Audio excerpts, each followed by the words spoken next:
A 26-year-old man left a friend's house in rural Breathitt County, Kentucky, on a January night in 1975 and decided to take the short way home. His wife was expecting him before 10. He had done this drive 100 times, but 48 years later, a sonar imaging team surveying the bottom of the North Fork of the Kentucky River pulled up something on their screen that nobody in that county had laid eyes on since Gerald Pittman waved goodbye from a lit porch and turned his truck toward the dark. What the sonar found, and what it finally answered, is the story of a family that waited longer than most people wait for anything.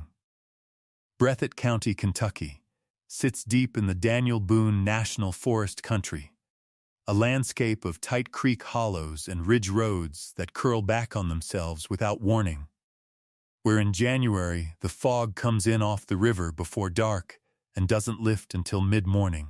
The county seat, Jackson, had a population of just under 3,000 people in 1975, and most of the folks who lived outside city limits knew their roads by feel rather than by signage, because half the signs were bent or missing and always had been. Gerald Pittman was 26 years old in January of 1975. He had grown up in Breathitt County, the son of a timber worker named Vernon Pittman, who had logged these ridgelines his entire working life. Gerald had followed his father into the timber trade for 3 years out of high school, then taken a steadier job as a mechanic at a service station on Highway 30, where he had developed a reputation for diagnosing engine trouble by sound alone before a vehicle had rolled to a full stop.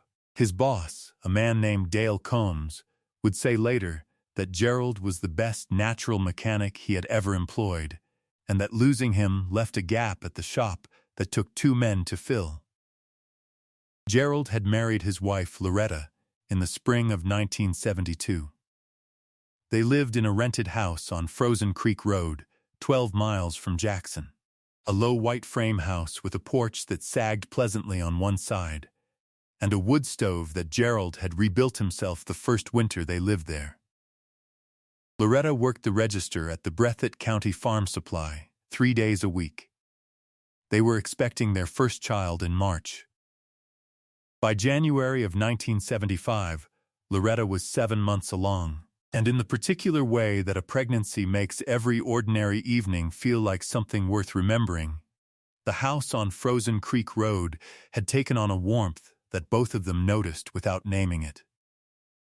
Gerald drove a 1968 Ford F-100 pickup, dark green, with a busted AM radio that he had been meaning to fix since the previous spring. He kept a wool blanket behind the seat for cold mornings and a spare fan belt zip tied to the sun visor because the original had a tendency to slip in wet weather. The truck had 94,000 miles on it and ran like it had 40,000 because Gerald maintained it himself.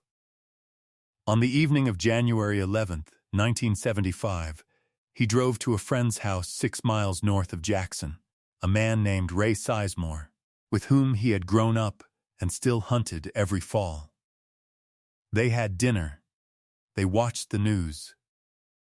At approximately 9:15 that evening, Gerald stood up, put on his coat, and told Ray he needed to get back before Loretta started worrying. Ray walked him to the door. He watched Gerald's taillights go down the gravel drive and turn south on the county road. That was the last time anyone who was not family saw Gerald Pittman alive. Loretta Pittman woke at 2 in the morning on January 12th and understood immediately that something was wrong.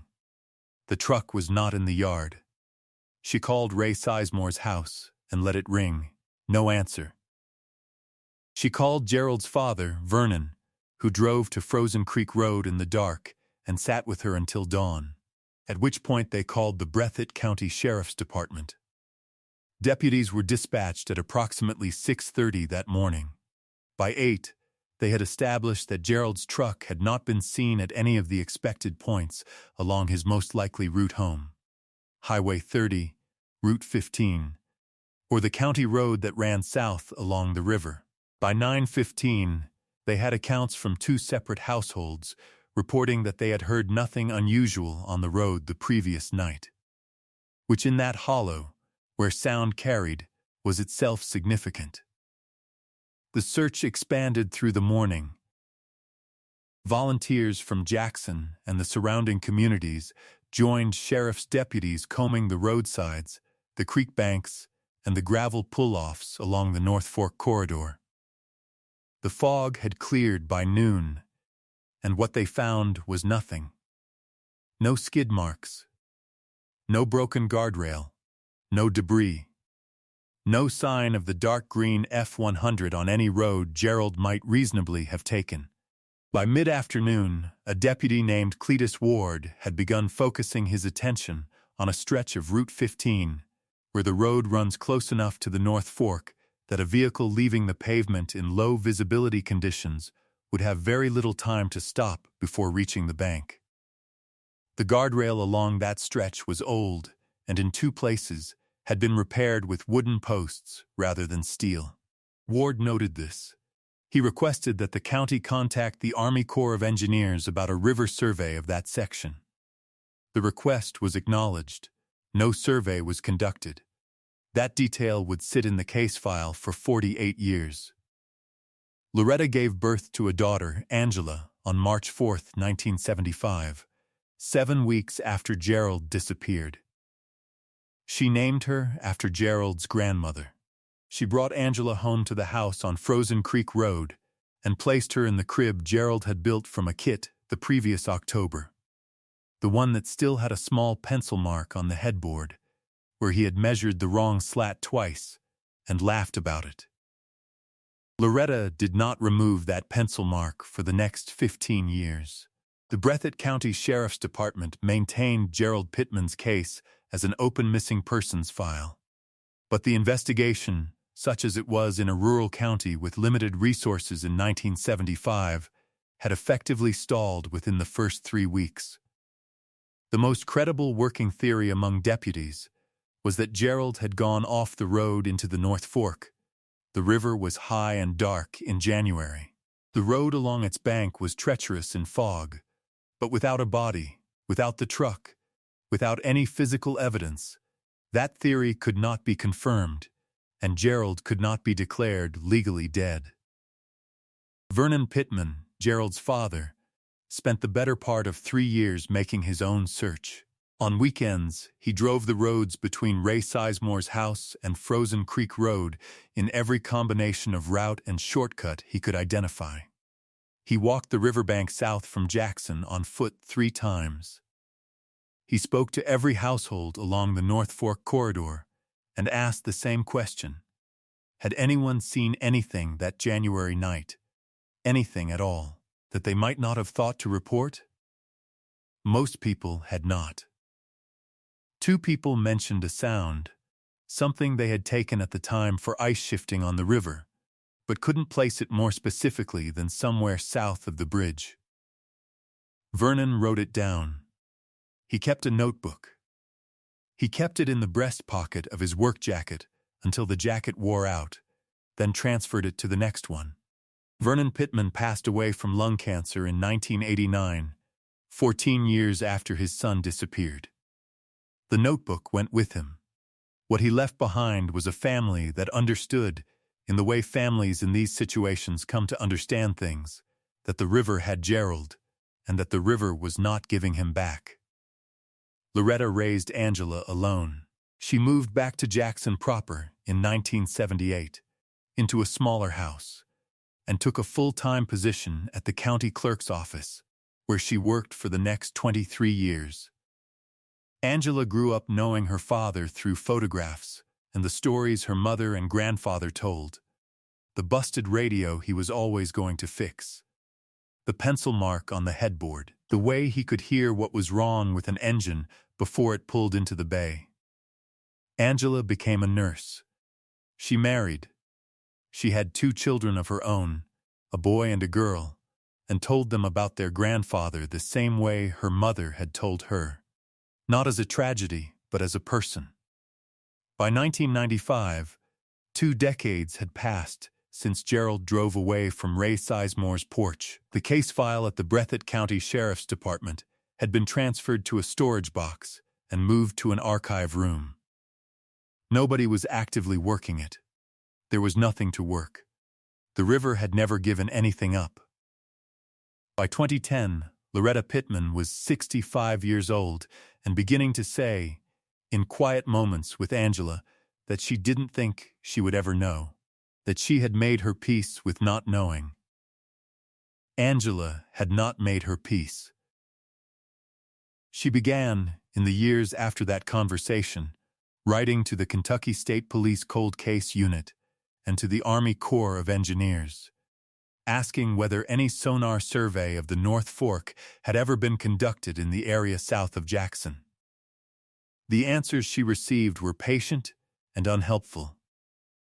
Then, in the summer of 2022, the Kentucky Department of Transportation initiated a bridge assessment project covering 12 crossings along the North Fork of the Kentucky River, a precautionary survey following flood damage in the region. As part of that assessment, a subcontractor was brought in to conduct sonar imaging of the riverbed beneath and around each bridge structure. The survey was about infrastructure. It was not about Gerald Pittman. But on a Wednesday morning in September of 2023, when the sonar operator ran his equipment along the bottom of the North Fork at a point approximately 4/10 of a mile south of the Route 15 bridge, a point that placed it precisely in the stretch Deputy Cletus Ward had flagged in January of 1975. The screen returned an image that made him stop the boat. Something was down there. Something the size and shape of a truck.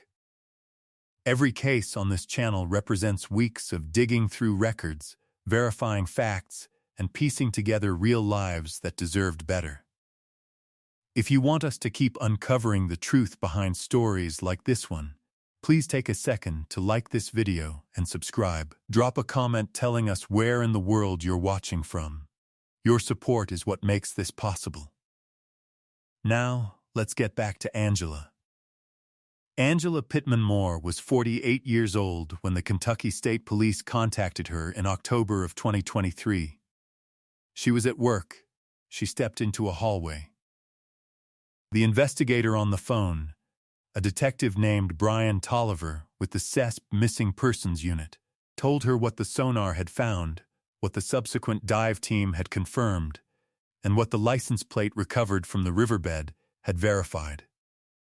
Angela stood in that hallway for a long time without speaking. The vehicle was Gerald Pittman's 1968 Ford F-100.